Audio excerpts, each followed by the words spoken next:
नमस्कार दोस्तों, peak PCS के इस वीडियो में आप लोगों का स्वागत है। उम्मीद करते हैं सभी लोग बढ़िया होंगे। जैसा कि इसके पिछले वीडियो में हम लोगों ने एथिक्स के पहले टॉपिक को डिस्कस कर रहे थे, उसी श्रृंखला का ये अगला वीडियो है। जैसा कि पिछले वीडियो में हम लोगों ने यहाँ तक देखा था, कवर किया था, ये आधुनिक विचारधाराओं के आधार पर नीति शास्त्र के आयाम। तो अब हम लोग उसी के आगे से स्टार्ट करेंगे। तो नैतिकता के आयाम की बात करें तो एक तो भारतीय आयाम हो जाएंगे और दूसरे हो जाएंगे पाश्चात्य। पाश्चात्य मतलब पश्चिमी देशों के, है ना। तो अगर बात करें भारतीय में तो एक तो आश्रम धर्म हो जाएगा अपना, दूसरा गीता से लिया गया है जो कि कर्म धर्म है ना। दूसरा सामान्य धर्म और वर्ण धर्म, ये क्या हो जाएंगे, ये भारतीय नैतिकता के आयाम हो जाएंगे। बात करें पाश्चात्य में तो मानकीय नीति शास्त्र हो जाएंगे, वितरणात्मक हो जाएंगे, मेटा एथिक्स हो जाएगी और प्रयोगात्मक नीति शास्त्र हो जाएंगे।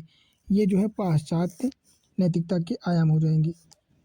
अगला बात करें हम लोग तो नीति शास्त्र के निर्धारक क्या है, मतलब ऐसी कौन कौन सी विशेषताएं हैं या ऐसी कौन सी चीज़ें हैं जो हमारे अंदर नीति शास्त्र के निर्धारण करते हैं, नीति शास्त्र को जन्म देते हैं या उनको उत्पन्न करते हैं। तो इसके दो कारक हो सकते हैं। एक तो आंतरिक कारक हो सकते हैं, जो कि इसके पहले हम लोगों ने देखा भी था कि आंतरिक प्रेरण है ना, अपने अंतरात्मा की मन से वो चीज़ें उत्पन्न होती हैं। और दूसरा होता है बाह्य कारण। तो बाह्य कारण और आंतरिक का कारण हम लोग देखेंगे अब। तो आंतरिक कारणों की बात करें तो पहला तो हो जाएगा अंतरात्मा की आवाज़।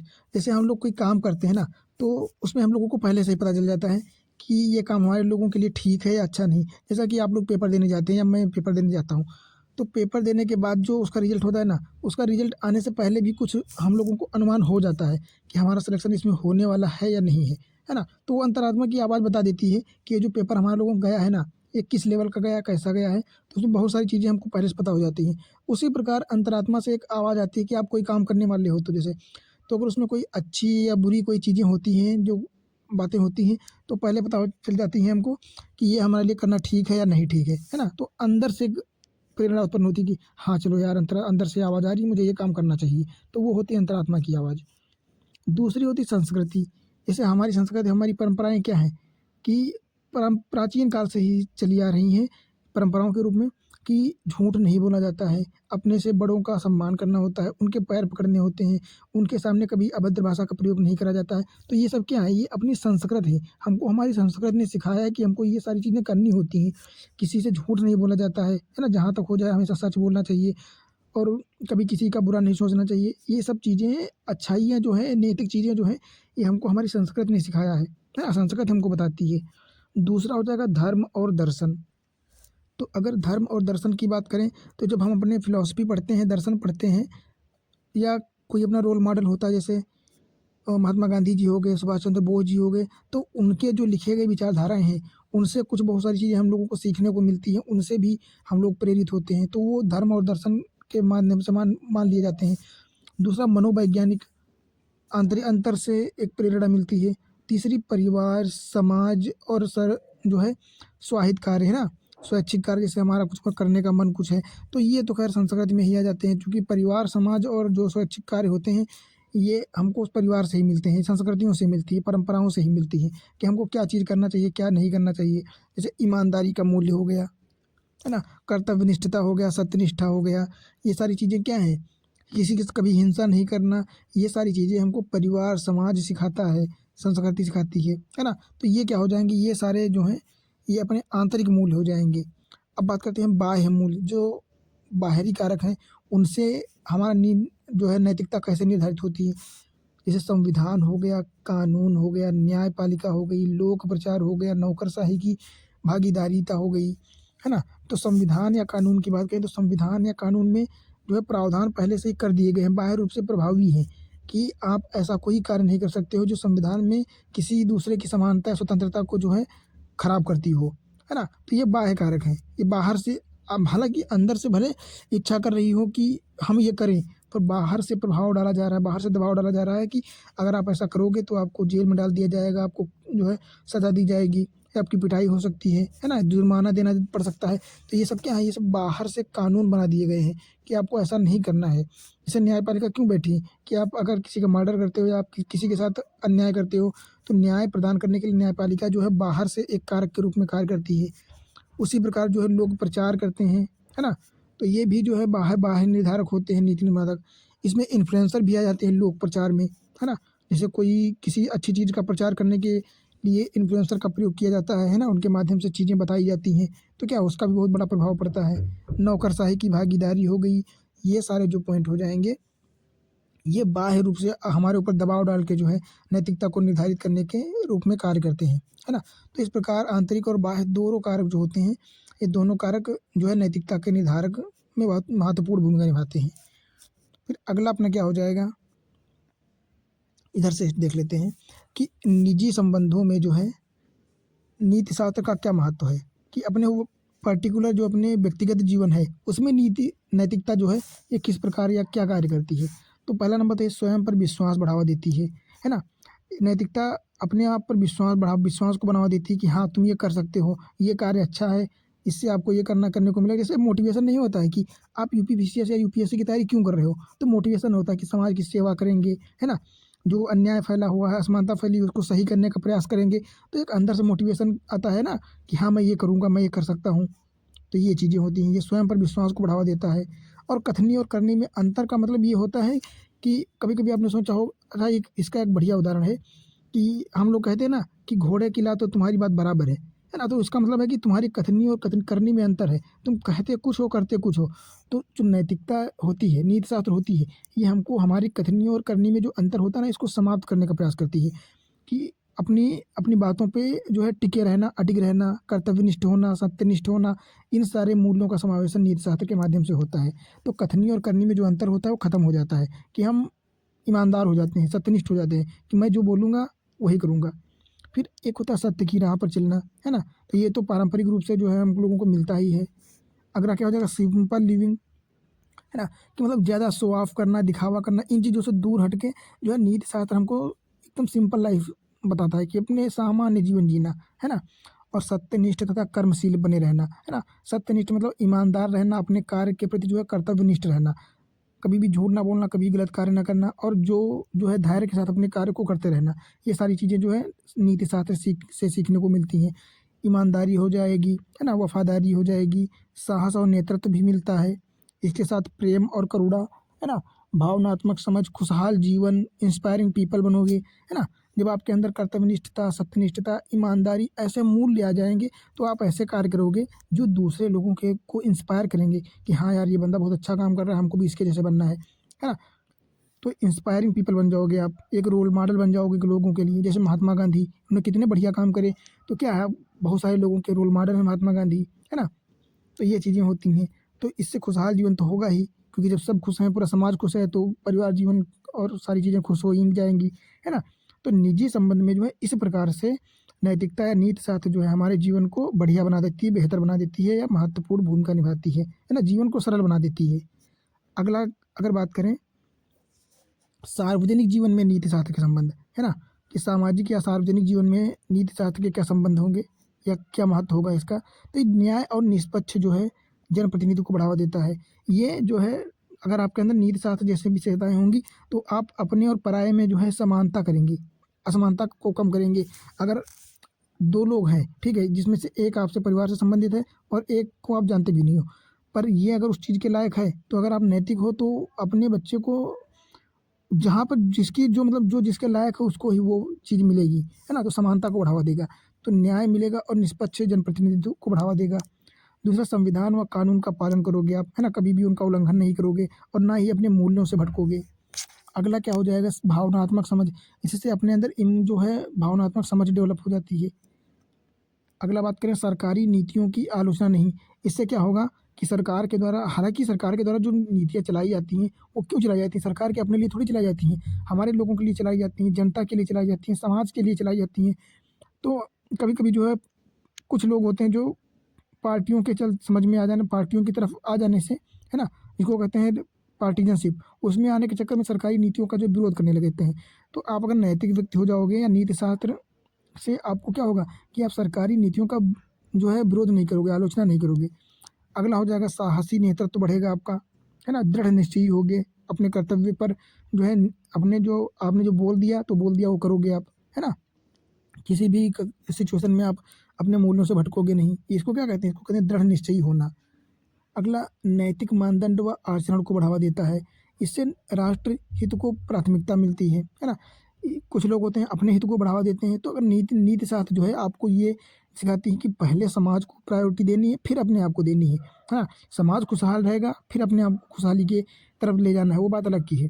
तो सबसे पहले राष्ट्र को आगे रखना है, राष्ट्र के हितों को प्राथमिकता देनी है। जिम्मेदारी और जवाबदेहिता, आपको अगर कोई पावर दी गई है या आपको जो कार्य सौंपा गया है, आप उसके रिस्पॉन्सिबल हो, आपको जवाबदेहिता देनी पड़ेगी। तो वो आपको एक तो उस कार्य के प्रति दृढ़ निश्चय के साथ जिम्मेदार भी बनाता है और जवाबदेह बनाता है ना। इससे सत्यनिष्ठता को बढ़ावा मिलता है और आपके अंदर ईमानदारी वाली विशेषताएं, गुण जो है शामिल होने लगते हैं या शामिल होते हैं। तो नीति शास्त्र जो है हमारे सार्वजनिक जीवन में और व्यक्तिगत जीवन में, दोनों जीवन में इस प्रकार के बहुत सारे महत्वपूर्ण कार्य या जीवन को आसान बनाने में ये महत्वपूर्ण भूमिका जो है निभाते हैं। अब हम बात करें अगर कि सार्वजनिक जीवन में नैतिकता संबंधी नोलन समिति के सिद्धांत, है ना। नोलन ने जो है नैतिकता संबंधी 7 सिद्धांत दिए थे सार्वजनिक जीवन के लिए। एक तो वस्तुनिष्ठता, सत्यनिष्ठा, जवाबदेही, नेतृत्व, खुलापन, ईमानदारी और स्वनिष्ठता, है ना, स्वनिष्ठ। तो ये पॉइंट एक बार ये क्वेश्चन यहाँ से एक बार यूपीएससी में पूछा भी गया है कि नोलन के 7 सिद्धांत कौन कौन से हैं। तो कौन कौन से हो जाएंगे, एक तो वस्तुनिष्ठता हो जाएगा, सत्यनिष्ठता, जवाबदेही, नेतृत्व, खुलापन, ईमानदारी और निस्वार्थता। ये थोड़ा सा आप लोग ध्यान रख लेना है, हालांकि इनको आगे डिफाइन किया गया है एकदम बढ़िया से, तो याद हो जाएगा आप लोगों को, उसको चिंता करने की आवश्यकता नहीं है। अगला हम लोग पढ़ेंगे नीति शास्त्रीय दृष्टिकोण, है ना, इथिकल अप्रोच क्या होती है। तो इथिकल अप्रोच की बात करें तो परिणामवादी दृष्टिकोण एक तो होता है ना। इसको परिणामवादी दृष्टिकोण को उपयोगितावाद भी कहते हैं। अगर इसके समर्थकों की बात करें तो जैसा कि हम लोग पढ़ भी चुके हैं, है ना, जेरेमी बेंथम हो जाएंगे और जेएस मिल हो जाएंगे। इसी प्रकार कर्तव्यवादी दृष्टिकोण होता है जिसको कहते हैं डियंटोलॉजी, है ना। इसके सबसे बड़े समर्थक कौन हो जाएंगे, कांट इसको कहते हैं नैतिक कर्तव्यवादी दृष्टिकोण इसको कहते हैं। अगला हो जाएगा सद्गुण नीति शास्त्र, इसको वर्च्यू इथिक्स कहते हैं, है ना। व्यक्तिपरक दृष्टिकोण जो है, सच्चरित्र व्यक्ति सदैव सही कार्य करता है ना। अच्छे गुण वाला व्यक्ति जो है, अच्छे चरित्र वाला व्यक्ति जो होता है वो सदैव अच्छे कार्य करता है, सही कार्य करता है। अब हम लोग बात करेंगे पर्यावरणीय नीति शास्त्र या पारिस्थितिकीय मूल्य, है ना। तो क्या है पर्यावरणीय नीति शास्त्र का मतलब होता है कि पर्यावरण को सतत और समावेशी बनाए रखना, है ना, उसको बेहतर बनाना, उसको कम से कम प्रदूषित करना, उस पर जो निगेटिव इम्पैक्ट हो रहा है उसको कम करना या अपनी तरफ से उसको कम करने के प्रयास करना। जैसे संधारणीयता को बढ़ावा देना, सह अस्तित्व को बनाए रखना, संरक्षित करना, पर्यावरण केंद्रित अपनी योजनाओं को लागू करना, समग्रता, है ना। तो ये सारे मूल्य जो होते हैं पर्यावरणीय नीति शास्त्र को बढ़ावा देते हैं, जिससे पारिस्थितिकी संतुलन बना रहता है ना। इसका एक उदाहरण हम लोग देख सकते हैं, क्या लिखा है, mother nature a living being, जीवित जीव, है ना। अगर बात करें तो मद्रास हाई कोर्ट ने जो है हाल ही में मदर नेचर एक जीवित प्राणी, इसने जो प्रकृति है इसको एक जीवित प्राणी के रूप में दर्जा दिया है और कहा है कि जिसे एक नागरिक की तरह जो है अधिकार, कर्तव्य और देनदारियों के साथ एक कानूनी व्यक्ति का दर्जा दिया गया है। किसको, नेचर, प्रकृति को। इससे क्या होगा, इससे प्रकृति पर्यावरण के जीवन को अधिकार और बुनियादी मानवाधिकारों का हिस्सा समझा जाएगा। इससे उसका दोहन कम से कम किया जाएगा, उस पर पड़ने वाले निगेटिव इम्पैक्ट को जो है कम करने के प्रयास करे जाएंगे। अगला उदाहरण देख लें तो रिसेंट में जो है मिशन लाइफ को जो है बढ़ावा दिया गया है, मिशन लाइफ, है ना, दृष्टिकोण, नया दृष्टिकोण है। इसका मतलब क्या होता है कि life style for the environment, है ना, पर्यावरण है तो अपनी जीवन शैली। बात करें इसको कब लाया गया था, तो COP26, है ना, जो कि ग्लासगो में अपनाई गई थी। ग्लासगो में जो है इसका आयोजन किया गया था, तो वहाँ पर प्रधानमंत्री नरेंद्र मोदी के द्वारा जो है इसको प्रेषित किया गया था, है ना। COP का मतलब होता है कॉन्फ्रेंस ऑफ पार्टीज, है ना, कॉन्फ्रेंस ऑफ पार्टीज।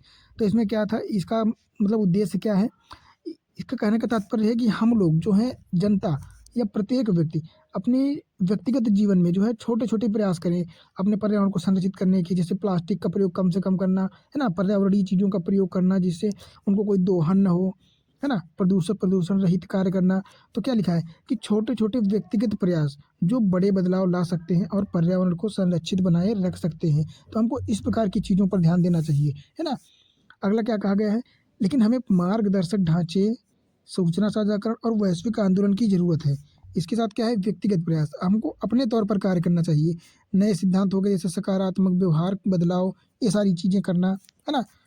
मतलब जैसे ही कोई अपने अंदर एक अच्छी चीज़ लाना कि हर महीने 2 से 3 पेड़ लगाने, उनकी सेवा करना, है ना। इस प्रकार के चीज़ें हो सकती हैं। प्लास्टिक का कम से कम प्रयोग करना, है ना।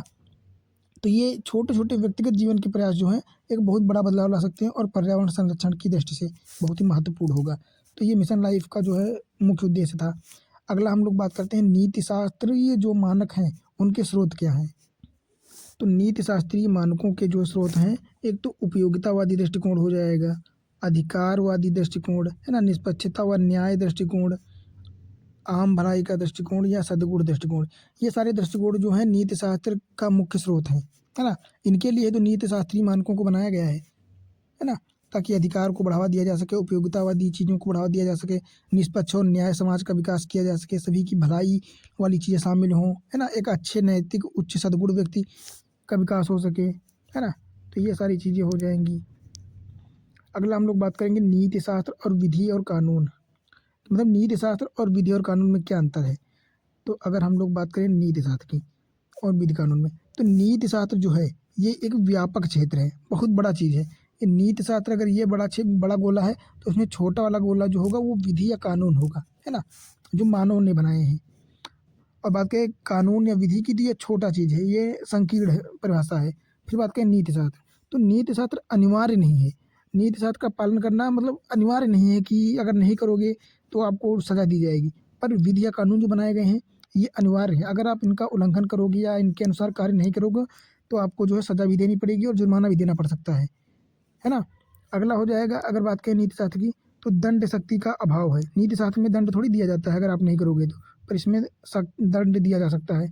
और बात करें नीति शास्त्र, तो नीति शास्त्र जो है ये आदर्श के रूप में कार्य करता है। नीति आदर्श है, एक सैद्धांतिक रूप है। पर विधि या कानून यथार्थ है, ये प्रायोगिक है, इसको आपको करना पड़ेगा रियल लाइफ में, है ना। अब हम बात करते हैं अगला, नीति शास्त्र व विधि एक दूसरे के पूरक भी हो सकते हैं। मतलब नीति शास्त्र और विधि ये एक दूसरे के पूरक कैसे हो सकते हैं? देखो, प्राचीन समय में पर्यावरण का संरक्षण नीति शास्त्र का एक भाग था, जिसमें पर्यावरण की सुरक्षा व्यक्तिगत पर्यावरण नैतिकता के अंतर्गत आता था, लेकिन आज यह कानून का रूप ले चुका है। मतलब प्राचीन समय में जब था तो लोगों को पता था कि पर्यावरण जो है ये हमारे लिए कितनी महत्वपूर्ण है, इसका दोहन हमको कम से कम करना है, इस पे ऐसे कोई इम्पैक्ट नहीं डालने हैं जो नकारात्मक रूप से जो है इसको प्रभावित करे। तो प्राचीन समय में विधि या कानून बनाने की आवश्यकता नहीं थी, क्योंकि समाज जागरूक था और उसको पता था कि पर्यावरण हमारे लिए कितनी महत्वपूर्ण है।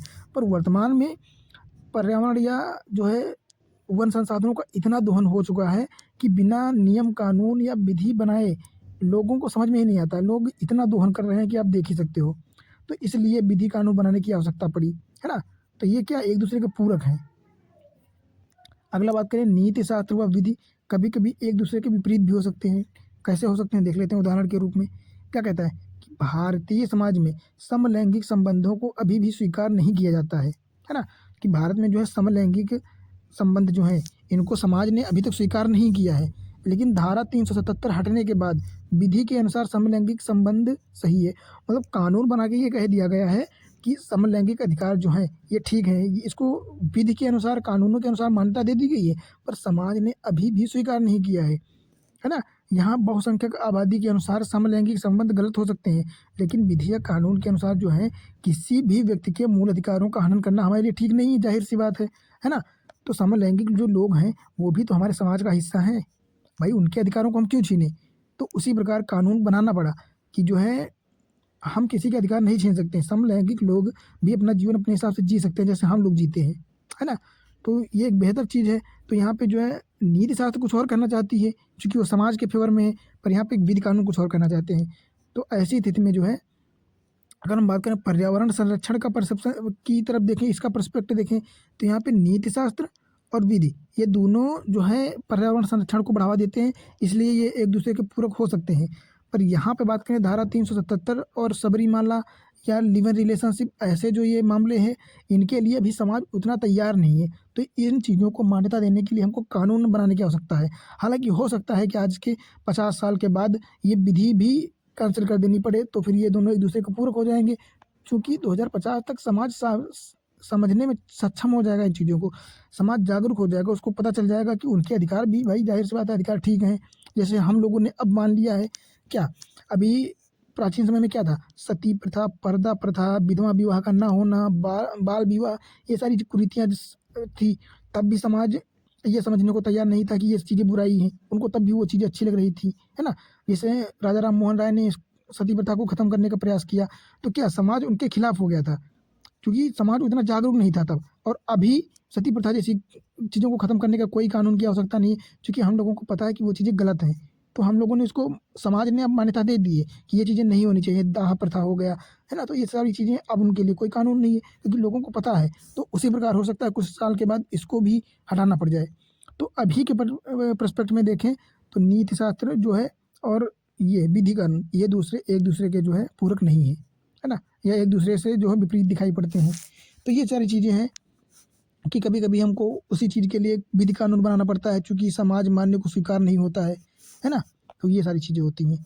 अगला बात करें, रेनबोस ऑफ होप, ये क्या है, ये LGBTQ समुदाय के लिए जो है चलाया गया आंदोलन टाइप में है। ये क्या कहता है, तमिलनाडु सरकार क्या कहती है, तमिलनाडु सरकार में मद्रास हाईकोर्ट ने निर्देश दिए हैं कि LGBTQA+ जो समुदाय है, ये नई शब्दावली है और सम्मानपूर्वक जीने का अधिकार इनको भी दिया जाना चाहिए, या इनको भी सम्मान पूर्वक जीवन जीने का अधिकार है ना। ये किसने कहा, मद्रास हाई कोर्ट ने। फिर क्या है, हाई कोर्ट ने क्या कहा कि अपनी पसंद से जीवन जीने का भी अधिकार है, जो कि आर्टिकल 21 में लोगों को मौलिक अधिकार दिया गया है ना, कि गरिमा के साथ जीने का अधिकार। तो इस प्रकार जो है नैतिकता इस प्रकार की चीज़ों को जो है बढ़ावा कभी कभी दे देती है। तो इस प्रकार हम लोगों को देखना पड़ेगा, ये नए करंट के परसेप्शन से इनको जोड़कर आपको मेंस में लिखना पड़ेगा, है ना। तभी आपका जो है मेंस का आंसर जो है वो बढ़िया बन पाएगा। आपको ये सारी चीज़ें, ये उदाहरण, है ना, कि पूरक हैं या एक दूसरे के विपरीत हैं तो कैसे हैं, तो इनको उदाहरण के साथ आपको देना पड़ेगा, बताना पड़ेगा, तभी आपको अच्छे अंक मिलेंगे। बात करते हैं अन्य की। बात करें अगर हम पर्यावरण नैतिकता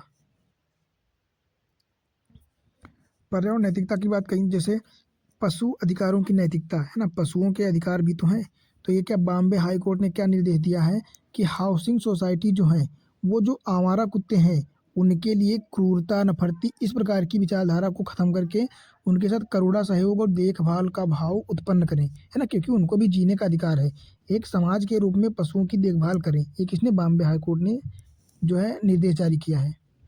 बात करें पशु अधिकारों के परस्पर विरोधी दृष्टिकोण क्या हो सकते हैं, कि पशुओं के निहित अधिकार, है ना। कुछ लोग कहते हैं कि पशुओं के निहित अधिकार उनके भी अधिकार हैं, तो ये क्या कहते हैं कि प्रकृति में सभी जीवों को जीने का अधिकार है। ये क्या कहता है, ये पशुओं में निहित अधिकार कहता है। और उपयोगितावादी क्या कहते हैं, उपयोगितावादी कहते हैं कि मानवीय लाभ के लिए पशुओं का उपयोग किया जा सकता है ना, पशुओं का उपयोग किया जा सकता है, उपयोगितावादी कहते हैं। और प्रकृति के प्रति सम्मान की बात करें तो पशुओं के साथ मानव संबंध, मानव के जैसे व्यवहार करना चाहिए, जैसे पालतू जंगली जानवर इनके प्रति। और तीसरा क्या हो जाएगा, संबंध परक, कि सभी जीवों को समान संरक्षण, क्योंकि पारितंत्र के लिए जैव विविधता अनिवार्य है ना। पारिस्थितिक संतुलन के लिए केवल आदमी या मनुष्यों का होना ही जरूरी नहीं है, उसके लिए पर्यावरण होना चाहिए, जीव जंतु सभी होने चाहिए, पौधे पेड़ सभी का जीवन होना चाहिए, है ना। क्योंकि जैव विविधता अगर खत्म हो जाएगी तो परागण की क्रियाएं खत्म हो जाएंगी, फिर हमारी फसलें कैसे जो है आगे के कार्य कर पाएंगी, कैसे उनका जो है फसलें कैसे उत्पन्न होंगी अच्छे से, है ना, उनका निषेचन ही नहीं होगा। तो ये सारी चीज़ें जो हैं देखनी पड़ती हैं। अब हम लोग बात करें अगले अगर उदाहरणों की, तो क्या है कि उत्पादों के विज्ञापन में इन्फ्लुएंसर्स की नैतिकता। इन्फ्लुएंसर मतलब जो बढ़ावा देते हैं, विज्ञापन करते हैं, जैसे बॉलीवुड एक्ट्रेस हो गए, है ना, मतलब कोई भी एक्टर हो गया, या कोई सोशल मीडिया इन्फ्लुएंसर हो गया, जैसे बात करें अमित बढ़ाना हो गए, है ना, या कोई भी हो सकता है, उर्फी जावेद को आप ले लो, कोई भी, मतलब एनीवन, मतलब कोई भी हो सकता है, जैसे अमिताभ बच्चन हो गए, है ना, या फिर अक्षय कुमार हो गए, शाहरुख खान हो गए, सलमान खान हो गए, अमिताभ बच्चन और सब लोग हो गए, ये इनका बहुत बड़ा प्रभाव पड़ता है समाज पर। तो क्या कहा गया है कि केंद्र ने मशहूर हस्तियों को, यहाँ पे केंद्र ने मशहूर हस्तियों एवं सोशल मीडिया इन्फ्लुएंसर्स के लिए एंडोर्समेंट नो हान, है ना, नो हाउ शीर्षक से जो है क्या कहा है, उन्होंने ऐसी बात कही है कि ये ऐसे मतलब ऐसे जो है विज्ञापन करें जिससे समाज पर एक सकारात्मक प्रभाव पड़े, ना कि नकारात्मक, है ना। जैसे यहाँ पे लिखा भी गया है कि इन्फ्लुएंसर एंडोर्समेंट के समक्ष नैतिक मुद्दे क्या हो जाते हैं, कि मान लो अभी विश्वास के दुरुपयोग का मामला हो जाता है। मान लो आप क्या है आप मान लो आप अजय देवगन के बहुत बड़े फ़ैन हो, ठीक है? मान लो अजय देवगन, शाहरुख खान के बहुत बड़े फ़ैन हो, आप उनको अपना रोल मॉडल मानते हो, पर उन्होंने काहे कि एक गुटखे की प्रचार कर दी, ठीक है? तो आपको क्या लगेगा कि इन्होंने अगर इस चीज़ का गुटखे का प्रचार किया हुआ है, तो ये सही चीज़ होगी, बुरा नहीं होगा, इससे कोई नुकसान नहीं होगा और आप खूब खाओगे गुटखा, मान लो गुटखा खाओगे, दूसरों को भी सजेस्ट करोगे कि गुटखा खाओ, तो इससे क्या होगा? इससे लोगों पर नेगेटिव इम्पैक्ट पड़ेगा, बहुत नकारात्मक तो पूरा समाज खाने लगेगा आपका गुटखा। तो इससे इसलिए कहा गया है कि इन्फ्लुएंसर्स को नैतिक मुद्दों का ध्यान रखना चाहिए, उनको इन ऐसी चीज़ों का जो है प्रचार करना चाहिए, ऐसी चीज़ों को बढ़ावा देना चाहिए, जिससे समाज पर सकारात्मक प्रभाव पड़े, ना कि नकारात्मक। समाज को अच्छा मैसेज मिले, बुरा मैसेज ना मिले, है ना? इसी प्रकार उच्च प्रभाव के बावजूद अल्प उत्तरदायित्व, है ना? इतना बड़ा प्रभाव पड़ने के बावजूद वो लोग अपना उत्तरदायित्व समझते ही नहीं है। लोग पता नहीं किस-किस प्रकार की किस-किस चीज़ का जो है प्रमोशन कर देते हैं। हाल ही में आप लोगों ने सुना भी होगा कि एल्विस यादव, भारती इन लोगों ने जो है एक प्रचार किया था एक ऐप का, एक मतलब वित्तीय ऐप थी, गेमिंग ऐप थी, गेम खेलोगे पैसे कमाओगे वो वाली। तो उसमें जो है पैसे जमा किए लोगों ने और वो ऐप वाला ऐप बंद कर दिया। तो इससे क्या हुआ, समाज का कितना रुपया नुकसान हो गया। तो इससे 500 करोड़ का जुर्माना भी उन लोगों पे लगाया गया है, इन्फ्लुएंसर्स पे। तो इस प्रकार होता है कि हम लोग तो मान लेते हैं कि हाँ, इन्फ्लुएंसर्स हमारा जो रोल मॉडल है वो ये काम कर रहा है तो बहुत बढ़िया है या ठीक ही होगा, उस पे विश्वास कर लेते हैं। पर कभी-कभी वो हमारे विश्वास का गलत फ़ायदा उठा लेते हैं, जो कि समाज को खामियाजा भुगतना पड़ता है खुद को, है ना? तो ये सारी चीज़ें देखनी पड़ती हैं। पेड प्रमोशन हो जाते हैं, पेड प्रमोशन पैसे लेके जो है किसी चीज़ का प्रमोट करोगे और उसका निगेटिव इम्पैक्ट जनता पे पड़ेगा। फिर अगला क्या है, इन्फ्लुएंसर्स को उत्पाद की गुणवत्ता की समझ का अभाव। क्योंकि जो इन्फ्लुएंसर्स होते हैं उनको पता नहीं होता है, उनको खुद को इतना नहीं पता होता, चूँकि वो बस ये देखते हैं कि हमको कितना पैसा मिल रहा है। वो ये नहीं देखते हैं कि उसमें जो प्रोडक्ट है उसकी गुणवत्ता क्या है, उससे पॉजिटिव नेगेटिव इम्पैक्ट क्या होगा, उसके सारे पक्ष देखते नहीं हैं, बस ऐसे ही प्रचार कर देते हैं, है ना? जैसे एक्टर्स के द्वारा गुटखा, पान मसाला, शराब आदि का छद्म विज्ञापन करना, है ना? और हितों का टकराव होता है, भ्रामक जो है मार्केटिंग होती है, इससे समाज को एक निगेटिव जो है मैसेज जाता है। तो ये सारी चीज़ें ठीक नहीं है ना? अगला क्या है अपना मीडिया एथिक्स। सुप्रीम कोर्ट द्वारा जो है विजुअल मीडिया को घृणास्पद भाषण, जैसे हेट स्पीच हो गए, इनका माध्यम बताया और सरकार को इस मामले को गंभीरता से लेने को कहा गया है। तो सोशल मीडिया जो है एक आज का बहुत ही खतरनाक दौर चल रहा है, क्योंकि सोशल मीडिया पे देखो किसी का रोक तो है नहीं, आप कुछ भी बना के कैसी भी वीडियो किसी भी प्रकार की विरोधी भाषाएं डाल बना के और सोशल मीडिया पे डाल देते हैं। जैसे कि वर्तमान में इंस्टाग्राम पे रील को देख सकते हो आप, कितनी मतलब शॉर्ट में पोर्नोग्राफी टाइप की आती हैं रील्स। तो इससे सर चूँकि ऐसा तो है नहीं उसमें कि ओनली 18% देख सकते हैं, उसमें कोई भी देख सकता है, कोई टीनेजर भी देख सकता है, कोई भी देख सकता है, कितनी भी कम उम्र का हो। तो ये इस प्रकार के कंटेंट जो है अपने समाज को खराब करते हैं, इस पे नकारात्मक प्रभाव डालते हैं। तो हमको इन चीज़ों पे ध्यान देना चाहिए, थोड़ा-सा मीडिया को मैनेज करना पड़ेगा सरकार को, है ना? और ये चीज़ें थोड़ी-सी हमको भी ध्यान देनी चाहिए कि हम जो दे रहे हैं कंटेंट ऊपर अपना अवेलेबल करा रहे हैं, उससे हमारे ही बच्चे खराब होंगे, हमारे ही बच्चों को जो है नकारात्मक प्रभाव पड़ेगा। पर फिर भी पैसे के लिए लोग क्या भी कर देते हैं, जैसा कि आप देखते ही हैं। अगला क्या है, सुप्रीम कोर्ट नफ़रत से टीआरपी बढ़ती है, मुनाफा बढ़ता है ना? सुप्रीम कोर्ट क्या कहता है कि नफ़रत जो है नफ़रत फैलाते हैं, धार्मिक बातें करते हैं, है ना? एक दूसरे के पक्ष विपक्ष में रहते हैं तभी तो नफ़रत बढ़ती है, तो इसको बढ़ावा मिल नफ़रत को बढ़ावा मिलता है। हालाँकि वो अपने टीआरपी के लिए कार्य करते हैं, पर यहाँ पे बढ़ावा मिल जाता है काहे को? क्षेत्रवाद को, संप्रदायवाद को, धर्म को। इससे सरकार से कानून लाने का प्रस्ताव, विशाखापत्तनम निर्देश जैसे, है ना? तो ये सारी चीज़ें इनको निर्देश लाना पड़ा। तो ये सारी चीज़ें ध्यान देना हो, सरकार को भी बहुत सारे प्रयास करने चाहिए और हमको अपने व्यक्तिगत रूप से भी इन चीज़ों को थोड़ा-सा ध्यान देना चाहिए। अगला मीडिया ट्रायल की बात करें, ये मीडिया ट्रायल क्या होता है? स्वतंत्र वाक व स्वतंत्र सुनवाई के मध्य का द्वंद्व। मतलब मीडिया ट्रायल ऐसी चीज़ होती है, मान लो कहीं पे कोई कांड हो गया, कहीं मान लो कहीं पे कोई अ, अपराध हो गया, किसी लड़की का या किसी के साथ गलत व्यवहार हो गया, रेप हो गया मान लो, ठीक है? तो ऐसे में मीडिया क्या करती है कि मीडिया बिना जाने बूझे जो है बातें लगाने लगती है, किसी के ऊपर भी गलत आरोप लगा देती है और मान लो किसी ऐसी भड़की आग में जो मीडिया ट्रायल एक घी का कार्य करता है, तो उसने अगर किसी का गलती से भी नाम ले लिया तो वहाँ पे जानते हो क्या होता है, मीडिया ट्रायल हो जाता है। तो वहाँ पे जो है मीडिया किसी का नाम ले लेता है, तो उसके प्रति जो है गलत धारणा बन जाती है कि हाँ इसी ने किया है। तो जो ये है, ये एक प्रकार से supreme court, high court in court के निर्णयों को भी परिवर्तित करने की कैपेसिटी रखते हैं। इतना बड़ा मुद्दा बन जाता है। तो मीडिया ट्रायल एक बहुत बुरी चीज़ है, ये बहुत अच्छी चीज़ नहीं है मीडिया ट्रायल, है ना। तो भारत के chief justice of India N V. Ramana ने कहा कि मीडिया विशेष रूप से सोशल मीडिया और इलेक्ट्रॉनिक कंगारू कोर्ट चला रही है। जो मीडिया है ये विशेष रूप से सोशल मीडिया और इलेक्ट्रॉनिक कंगारू कोर्ट चला रही है ना। आरूसी तलवार मामले में भी जो है न्यायाधीश ने स्पष्ट किया था कि मीडिया ट्रायल अदालतों की न्यायिक स्वतंत्रता को बाधित करता है। आप देख सकते हो यहाँ पे कितना बड़ा शब्द बोल दिया गया है कि मीडिया ट्रायल जो होता है न्यायिक स्वतंत्रता को बाधित करता है ना। और सुनवाई की प्रक्रिया में जो है हस्तक्षेप करता है। इन बयानों क्या लिखा है, इन बयानों ने अदालतों में लंबित मुद्दों पर जो है मीडिया के भ्रामक, पक्षपातपूर्ण और एजेंडा, है ना, संचालित बहसों की ओर ध्यान आकर्षित किया है। इससे जो है अदालत के जो फैसले होते हैं उस पर भी निगेटिव इम्पैक्ट पड़ जाता है कभी कभी। तो ये मीडिया ट्रायल और उससे संबंधित नैतिक मुद्दों को भी रेखांकित यहाँ पे किया गया है कि इन मीडिया ट्रायलों को भी ध्यान रखना चाहिए कि क्या बोल रहे हैं, क्या वो वेरीफाइड न्यूज़ है या बस अपने मन से टीआरपी बटोरने के लिए ये सारे कार्य किए जा रहे हैं। तो ये सारी चीज़ें हो जाती हैं। अगला बात करें मीडिया ट्रायल। तो मीडिया ट्रायल में शामिल नैतिक मुद्दे कौन कौन से होते हैं मीडिया ट्रायल में। एक तो हो जाएगा निष्पक्ष सुनवाई के अधिकार में बाधा, है ना। इसमें जब मीडिया ट्रायल के माध्यम से पहले ही जो है अपने आप निर्णय दे दिए जाते हैं, अपनी तरफ से प्रेशराइज किया जाता है निर्णय देने को, है ना। तो निष्पक्ष सुनवाई जो है नहीं हो पाती सही से। कभी कभी वाक एवं प्रेस की स्वतंत्रता का दुरुपयोग कर दिया जाता है, इसका फ़ायदा उठाया जाता है। व्यक्ति की गरिमा का ध्यान नहीं रखा जाता है ना। सरकारी संस्थाओं पर विश्वास की कमी आ जाती है और पत्रकारिता की नैतिक संहिता का उल्लंघन भी होता है, क्योंकि पत्रकारिता जो है इसको कहते हैं मीडिया एथिक्स। तो उसका भी तो अपने विशेषताएं होती हैं कि वेरीफाई करो पहले न्यूज़, फिर उसको जो है चलाओ। तो ये सारी चीज़ें ध्यान देनी होती हैं। अगला हो जाएगा मीडिया नैतिकता, मीडिया एथिक्स। मीडिया एथिक्स क्या कहता है, ये विश्वसनीयता को बढ़ावा देता है, ठीक है, और निष्पक्ष व स्वतंत्र रूप से काम करना, है ना, जवाबदेही और पारदर्शिता, सच को खोज कर सबके सामने लाना, आत्मसंयम, ये सारे कार्य होते हैं मीडिया के। लेकिन वर्तमान में मीडिया टीआरपी और पैसों के लिए कुछ भी अपनी तरफ से मीडिया ट्रायल जैसे कार्य करती रहती है।